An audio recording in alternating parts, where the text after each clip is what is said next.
बिस्मिल्लाहिर्रहमानिर्रहीम रब्बे यस्सिर वला तुअस्सिर वतम्मिम बिल खैर। अस्सलाम वालेकुम students, I hope you all are fine and enjoying your good health. Students, in the last lesson we defined pressure, force and area, and we also discussed the pressure of same weight and same force but on the different areas. So today we are going to talk more about the pressure exerted on different situations, with different forces and with different areas, and we are going to go through our activity, which is on the page number 100 of your textbook and activity number 7.1. So open your books at page 100. Before starting our lesson, let's have a look on the key terms of today's lesson. These are force, Pascal, area, Newton per square meter. Here is activity 7.1, it's page number 100. Pressure exerted by the same force on different areas. इस activity के through हम ये देखेंगे कि different areas पर same force जो है वो कैसे इफेक्टिव होती है और प्रेशर जो है वो किस अंदाज में वेरी करता है, चेंज होता है. तो material required wedge, two identical plates, wet sand. These three are the materials. Procedure is fill the plates with wet sand and make the sand surface plain. अब करना क्या है जी कि दोनों प्लेट्स को आपने ले लेना है, दोनों प्लेट्स को वेट सैंड क्या होती है? वेट कहते हैं गीले को और सैंड कहते हैं रेत को.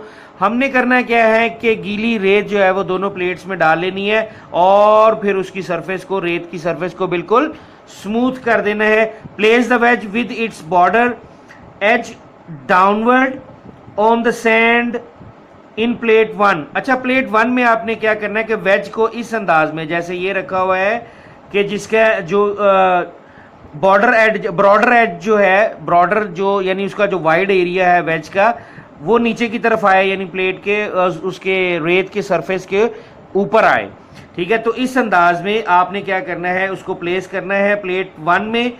और फिर क्या करना है, उसके बाद उसको उठा लेना है. Pick the wedge up and note depth of the mark made on the sand surface. और जितनी डेप्थ उसने क्रिएट की है ना वो आपने नोट कर लेनी है हमने. It's our misfortune that we are not in the school and we are not able to perform these kind of activities in front of अस.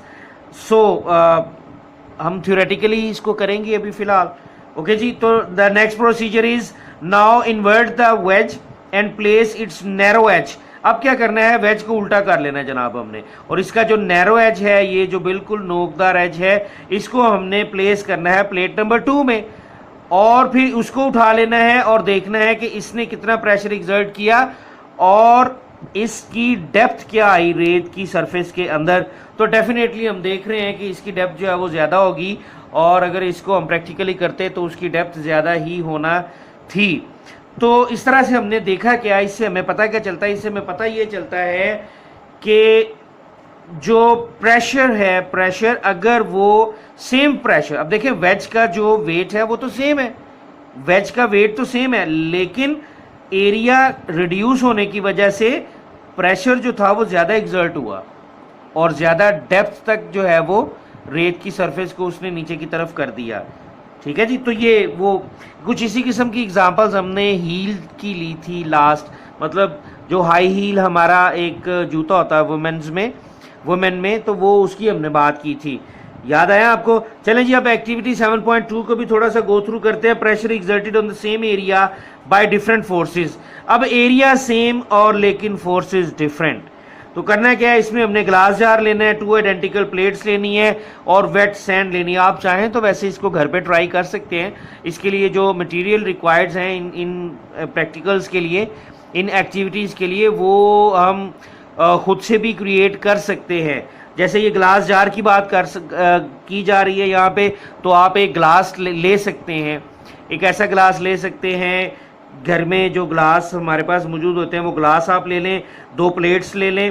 फिर उसके बाद करना क्या है, fill the plates with wet sand and level the sand surface. और plates को, दोनों plate 1 और प्लेट 2 दोनों को क्या करना है, वेट सैंड के साथ भर लेना है और उसकी सरफेस को स्मूथ कर लेना है, जैसे हमने फर्स्ट एक्टिविटी में किया था। उसके बाद क्या करना है हमने, उसके बाद हमने करना ये है कि प्लेट 1 में खाली गिलास को हमने प्लेस कर देना है। ओके जी, और फिर उसको उठा लेना है। उठा लेने के बाद हमने देखना है कि उसने कितनी डेप्थ क्रिएट की है रेत की सरफेस के ऊपर। ठीक है जी, वो नोट कर लिया हमने। फिर क्या करना है, नाउ व्हाट इज नेक्स्ट हमने ये करना है कि जो प्लेट 2 है, हमने क्या करना है कि जो हमारा ग्लास है, यहाँ पे तो हम जार की बात कर रहे हैं ना, तो जार को भी हमने वेट, जो हमारी सैंड है, वेट सैंड के साथ हमने फुल कर लेना है। और फुल करने के बाद फिर प्लेट 2 में प्लेस करना है। तो फिर उसके बाद हम नोट करेंगे कि इसने क्या डेप्थ क्रिएट की, क्या प्रेशर एग्जर्ट किया उसके ऊपर, रेत की सरफेस के ऊपर। तो डेफिनेटली जो वेट जिसका ज़्यादा था, हालांकि एरिया तो सेम है, हालांकि हमारे जार का एरिया तो सेम है, लेकिन फोर्स और वेट, यानी वेट अलग अलग होने की वजह से डेप्थ में डिफरेंस हमें वाज़िया दिखाई दे जाएगा। अब हम बात करेंगे यूनिट्स ऑफ प्रेशर की, कि प्रेशर के यूनिट क्या होगा, प्रेशर के यूनिट्स क्या हैं। तो प्रेशर को हमने मैथमेटिकली कुछ यूं लिखा था, pressure is equal to force over area. By the definition हमें कंफर्म है, अगर हम डिफाइन करें दोबारा प्रेशर को, तो what is pressure, the force per unit area is called pressure.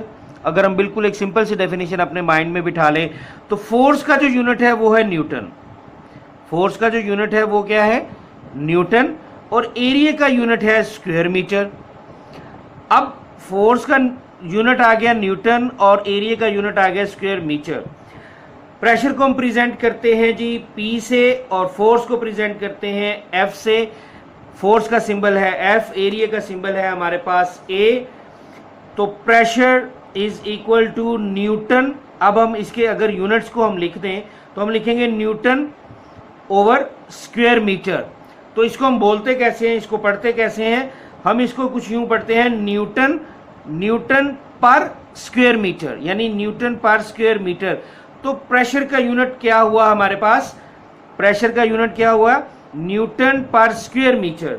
इसको हम यूं लिखते हैं, सिंबॉलिकली हम इसको यूं लिखते हैं, न्यूटन पर स्क्वायर मीटर।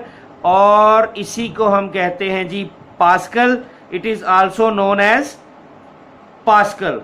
अच्छा, मीन्स टू से कि if we have, here we have an example.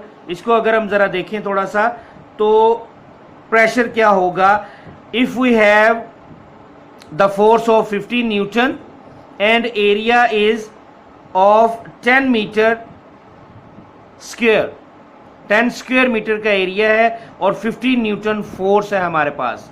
ठीक है जी, तो इसका प्रेशर कितना होगा, डेफिनेटली जब इसकी हम कटिंग करेंगे तो 5 न्यूटन पर स्क्वायर मीटर जो है वो प्रेशर हमारे पास आ जाएगा। तो ये हमें पता चला जी कि हमने आज जो डिस्कस किया है यूनिट, प्रेशर के यूनिट को भी डिस्कस कर लिया हमने। ओके जी, तो आज का आपका करने वाला काम क्या है, एट पेज 101 यानी 101 पेज पर, page number 101, we have a mini exercise at the end of the page. We have a mini exercise. This mini exercise is your target. आपने इसको क्या करना है, आपने इसको नोटबुक के ऊपर सॉल्व करना है इस मिनी एक्सरसाइज को। ओके जी, ये आपने नोटबुक पे इसको करना है। और मैं एक बार दोबारा बताता चलूँ कि नोटबुक्स जो हैं वो आपने कौन सी नोटबुक लेनी है, जर्नल इंटरलीफ, ये आप यूज़ करेंगे। ये जब आप जाके बुक सेंटर पे उसको बताएंगे तो वो आपको नोटबुक देगा। इसको प्रैक्टिकल की नोटबुक भी शायद कहा जाता है। बहरहाल जर्नल इंटरलीफ साइंस के लिए आप उससे मांगेंगे। इसका एक पेज जो है वो ब्लैंक होता है, जिसके ऊपर आप ड्राइंग कर सकते हैं, आप अपनी मतलब फिगर्स बनाएंगे, डायग्राम्स बनाएंगे, और एक पेज लाइन वाला होता है। और ये थोड़ी सी बड़ी नोटबुक होती है as compare to the notebooks of Iqra. Iqra की जो पहले आप नोटबुक 7 क्लास में यूज़ करते हैं उससे थोड़ी बड़ी होती है ये। ओके, तो वो वाली नोटबुक आप यूज़ करेंगे। और ये मिनी एक्सरसाइज जो है ये आपका आज का होमवर्क है, इसको आपने सॉल्व करना है। ठीक है जी, तो अपना काम आप साथ साथ प्लीज़ करते जाइए, और अपना होमवर्क जो है आप जमा करवा सकते हैं मंडे को और ट्यूसडे को। अपना होमवर्क आप जितना कर लें उतना काम चेक करवाएं, ताकि आपके काम में इस्लाह जो है वो की जा सके। ओके जी, थैंक यू सो मच। अस्सलाम वालेकुम।